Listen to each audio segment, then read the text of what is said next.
तान्या हमेशा शैतानियाँ करती रहती थी। खेल कूद की शौकीन तान्या कभी इधर भागती कभी उधर भागती, बस उसे कोई पढ़ने को ना कहे। अगर किसी ने पढ़ने को कह दिया तो मानो उसकी जान ही मांग ली हो। उसे पढ़ना बिल्कुल भी अच्छा नहीं लगता था।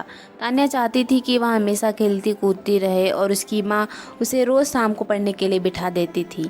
एक दिन तान्या अपना सबसे पसंदीदा खेल खेल रही थी। जैसे ही उसकी माँ ने उसे पढ़ने को कहा, वो बहुत ज़्यादा गुस्सा हो गई।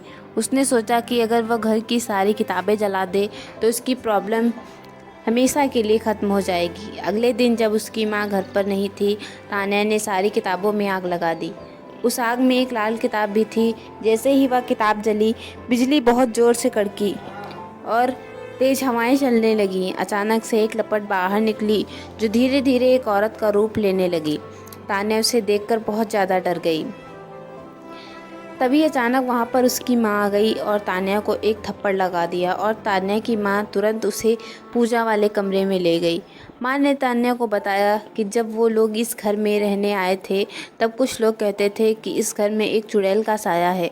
तो उन लोगों ने एक बड़े पुजारी को बुलाकर इस घर की पूजा कराई और उस पुजारी ने अपनी शक्ति से उस चुड़ैल के साये को इस किताब के अंदर कैद कर दिया था और बोला कि कभी भी इस किताब के अंदर कोई हाथ ना लगाए और गलती से इसे आग में डाल दिया तो यह चुड़ैल वापस आज़ाद हो जाएगी।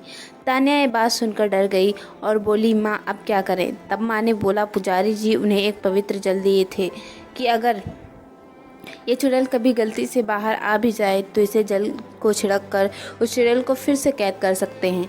अब मुश्किल ये थी कि ये जल छिड़का कैसे जाए, क्योंकि वह चुड़ैल काफ़ी गुस्से में थी, क्योंकि उसे इतने लंबे समय तक के लिए इस किताब में बंद किया गया था।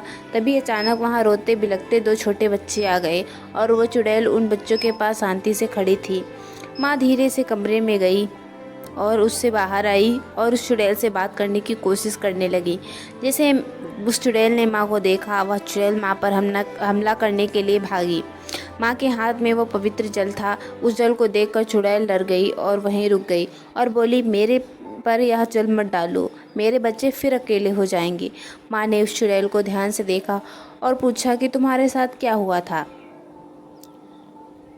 चुड़ैल बोली, मेरे पति ने मुझे वहीं जिंदा जला दिया था और मेरे बच्चे भूखे बिलखते रह गए थे और ऐसे ही उन्होंने भी दम तोड़ दिया। बस इतना अंतर रहा कि मेरे बच्चे तो भूत बन गए, मैं चुड़ैल बन गई। तब से हम यहीं पर रहते हैं। पर 10 साल पहले तुम आए और तुमने मुझे इस किताब में कैद कर दिया।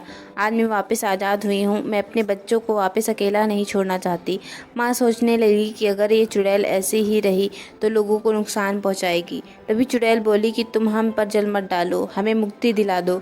माँ ने पूछा कि मैं तुम्हें मुक्ति कैसे दिला सकती हूँ।